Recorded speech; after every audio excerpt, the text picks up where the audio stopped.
Major breaking news out of the New York Times. The New York Times has just done a major story on the ATF and the future director, potentially, of the ATF and the future of the agency under President Trump. Let's break down this article and discussion and a few additional thoughts when we get right back. Hey folks, I'm Mark Smith, host of the Four Boxes Diner, proud American gun owner, constitutional attorney, member of the United States Supreme Court Bar, and I'm proud to say a nominee for the 2025 Gundies in the category of top voices for the 2A, top voices of the Second Amendment. If you got a few more days to vote till December 17th, just a few more days, if you're going to vote for the Gundies, you can vote every day if you want. Make sure you vote for Mark Smith, Four Boxes Diner in the category of top voices of the 2A.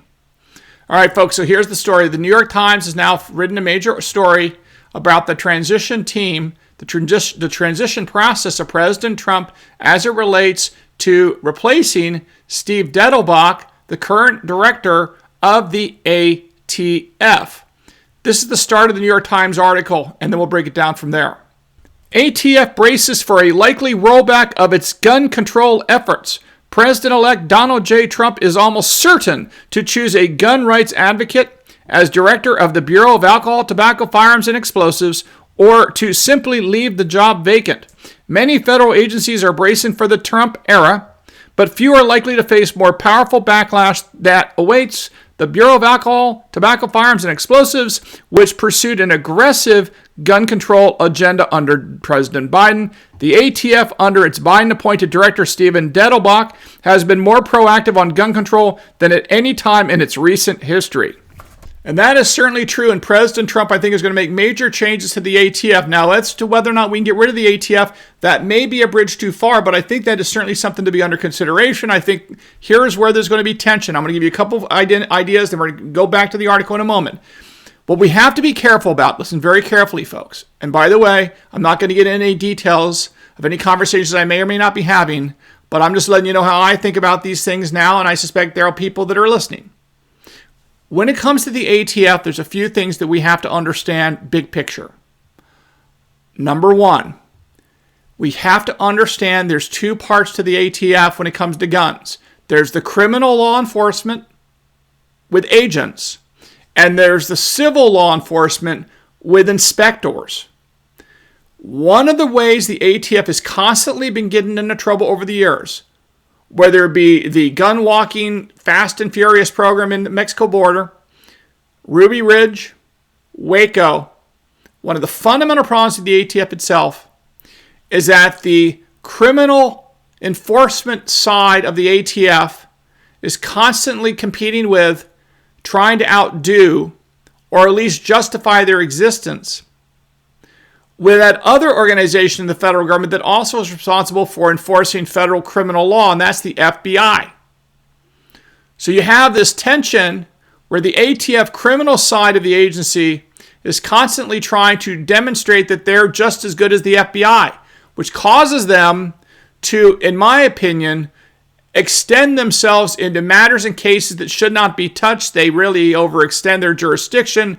They try too hard, and that's how we get these debacles like Waco, Ruby Ridge, and Fast and Furious. These are F-ups by the ATF, largely motivated by the fact they're trying to justify that they're just as good, if not better, than the FBI and other federal law enforcement agencies, of which there are many, and that is a big problem. So one of the fundamental things, in my view, is the ATF's criminal jurisdiction should be taken away at a minimum and turn the ATF, if it exists at all, into a civil enforcement agency like the EPA, where all they can do is make sure you're complying with complying with civil laws. And if they uncover evidence of criminality, the ATF is not allowed to act on it. All they can do is refer that to the FBI and let the FBI make a decision whether or not to act on it, as opposed to what happens now in many instances, the ATF tries to act on it with very bad outcomes.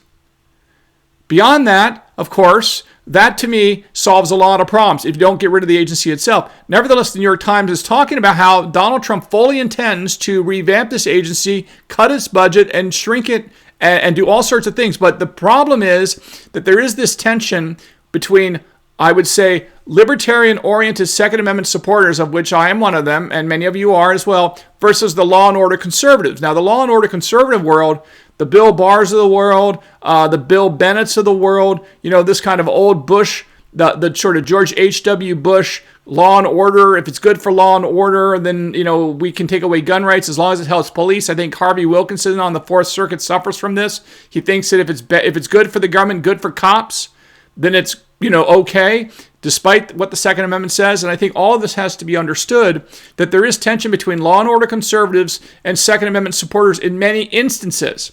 Second Amendment supporters should want ordered liberty, where you do have rules of law, you do have law enforcement, you do put bad, violent thugs in prison. But you draw a clear distinction between people that engage in malum in se crimes, which is evil in and of themselves. These are violent crimes. These are murders, rapes, robberies, tortures, burglaries, violence, dangerous, fraud, crimes that everyone agrees is malum in se and evil in itself.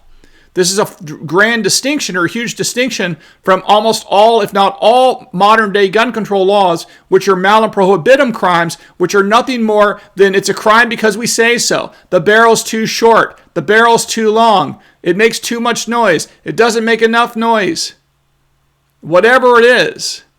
These are all, the background. These are all malum prohibitum crimes. There's nothing evil in and of themselves.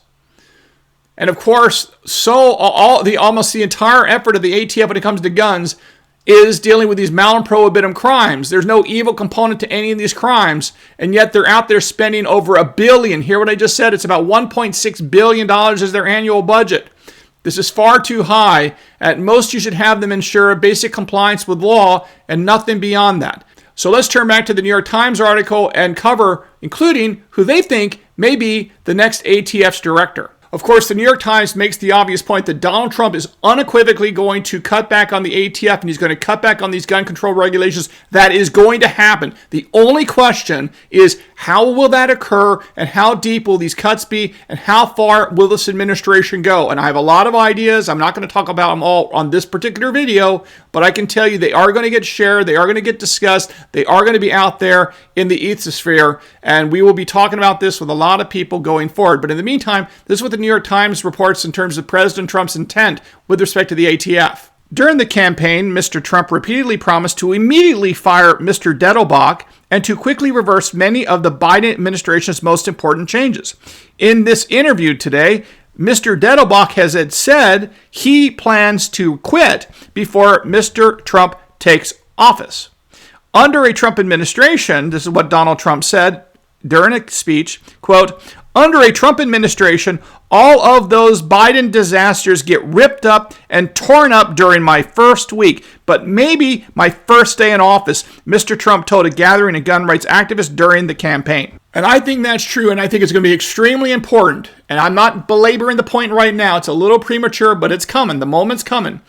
We're going to have to articulate a very clear vision and a very clear set of steps that should occur with the ATF and with gun control laws across the board when it comes to the feds. We're going to get into that down the road, but this is a very big deal. We're going to have to be using social media. We're going to have to be talking to people. We're going to have to be discussing what we in the Second Amendment community really believe should occur to make sure that the Constitution is upheld. Again, all these topics will be subject to future videos. We'll get into that down the road. In the meantime, though, what's quite interesting is that the New York Times has a list of names. Now, I don't know how real this list of names is, so take this with a grain of salt, but I do want to give you the list of names that the New York Times is reporting maybe the next ATF director. But again, I would take all this with a grain of salt. Make a note, do your research. Maybe it's true, maybe it's not, but here's what the New York Times says because I think you need to know it. Those individuals said to be under consideration for the director of the ATF include, quote, Blake Masters, a far-right conservative in Arizona who is close to the financier Peter Thiel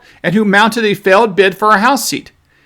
Peter Forcelli, a former bureau official who wrote a book on the Fast and Furious scandal. Larry Keane, the head of the Gun Manufacturers Trade Association, and several current and former top ATF officials, including Robert Cicada, Daniel Board, and Rick Dressler. In my view, whoever the director is going to be has to be someone that has nothing to do with the ATF. We want someone that's going to go in there and redo the entire agency. We don't want anyone with institutional experience. Now, that doesn't mean we don't want people without institutional knowledge. The good news is there's a lot of people out there that know a lot about the ATF and how it functions and never worked for the ATF and are not beholden to the ATF. But what we don't want, in my opinion, are people that used to work for the ATF and have any kind of level of respect for it in any real way. The truth is, we, as a general matter, should get rid of the ATF.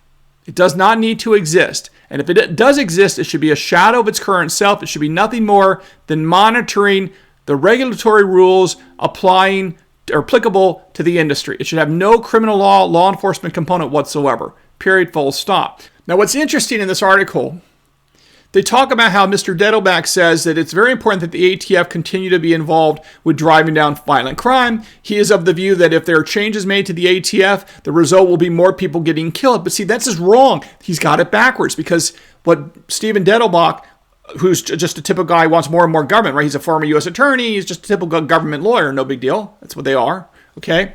Here's the reality. You have these overlapping agencies with overlapping responsibilities. You make life more dangerous for the American citizen because, again, the FBI, if there's really serious violent thugs out there doing bad things with guns or bad things with or without guns, it doesn't matter. The FBI is there to investigate and go after them. So is local law enforcement. So what is the purpose of the ATF? Why do we need another criminal law enforcement agency dealing with guns? You don't. And if anything, I would argue that by having the ATF have this extra authority, these extra agents out there, it makes life more dangerous for American citizens. Because again, the Wacos of the world, the Ruby Ridges of the world, these kind of games, these overextensions, these Fast and Furious, again, it's all an attempt to justify their existence. And they do dangerous, stupid things when you try to go beyond what you should be doing. You're trying to justify your existence. I think you may have had that same problem in New York State with the conservation people that did, sent in like a dozen or more people to go get Peanut the squirrel and Fred the raccoon to show how tough and great they are. Look, we're a great agency. Increase our budget. Give us more money. Of course, that's what they have to justify existence, these agencies. So you really need to cut them down to the bone. And hopefully the ATF is cut down to the bone if it does not entirely eliminate. I don't know if we can eliminate it, but I don't see why we can't cut their budget down to $5 a year. But beyond that, I want to say a couple other things that at a minimum we want to be doing, and I'm going to flag this for you now. This is very important. Listen carefully. I doubt you've heard this anywhere else. We suspect that the ATF in that warehouse in West Virginia, where they keep all the documents from the FFLs, we suspect that there have been games being played there with the data, compiling electronic databases for tracing and searching of guns. It is illegal. And to the extent there's any ambiguity about this, which I don't think there is, but if there is any ambiguity about this, it is illegal to compile gun registries and gun lists of gun owners. And if there's any debate about that, this administration, the Donald Trump administration, can say, no, it's clearly illegal. We're not going to play games. We're not going to try to play games with regulations like, forgive student loans just because we think we can come up with some technical legal argument that makes stuff up. No. The point being is somebody in this new Trump administration should go down to that West Virginia warehouse and they should clean out and destroy and get rid of anything that could conceivably be viewed as a gun list, a gun registry, a gun owner registry, or anything that may violate federal law that prior administrations have been doing behind the backs of the elected officials. Because to the extent that those lists are not legal, they should be destroyed. Number two, all those requests for information that you've made or been trying to make for the last many years, and the federal government, the Biden administration comes back and says, no, we're not going to turn it over. It's subject to an investigation, or we have an executive privilege, or any of that stuff. Here's the key. Donald Trump, as the President of the United States, has authority over those privileges. He has authority over those exemptions under FOIA laws.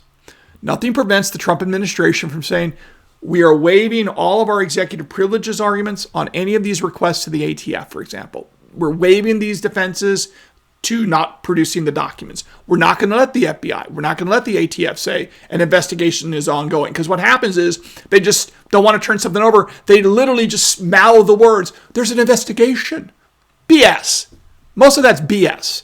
Those investigations exist to stop people from getting truth, getting documents, getting information. But the Trump administration, because the head man, the commander-in-chief, the man in charge of the executive agency, has the legal authority on his own, right, to say, nah, I'm waiving all that. I'm waiving those privileges. I'm waiving those defenses. Turn over all the documents that have been requested of the ATF for the last several years by the gun rights groups. Turn it over. Turn over all the communications internally about how they're going to screw American gun owners. Turn over the communications with outside anti-gun groups about what they intend to do to the Second Amendment. Turn over all this discussion to coordination involving litigation with nonprofit groups that don't like the Second Amendment. Whatever it may be, that can be turned over now because Donald Trump and his team will control these computers. He will control this data flow. He will control the records. And that can be turned over to America, to the public, and not hidden by games, which is what was going on with the Biden administration. Anyway, I put a link to this New York Times article down below. Let me know what you think about some of those proposed directors. We can talk about them down the road. Again, I'm not sure that's the complete list or even an accurate list, but it's interesting to know that that's what the New York Times thinks is the complete list. All right, folks, so there you have it. Make sure you vote for me for the Gundies 2025 Gundies, Top Voices of the 2A. Make sure you follow me on X at 4Boxes Diner. Don't forget to subscribe to this channel. We're trying to get to 200,000 subscribers. And I look forward to talking to you all again real soon here at the 4Boxes Diner. Orders up. Table 2A.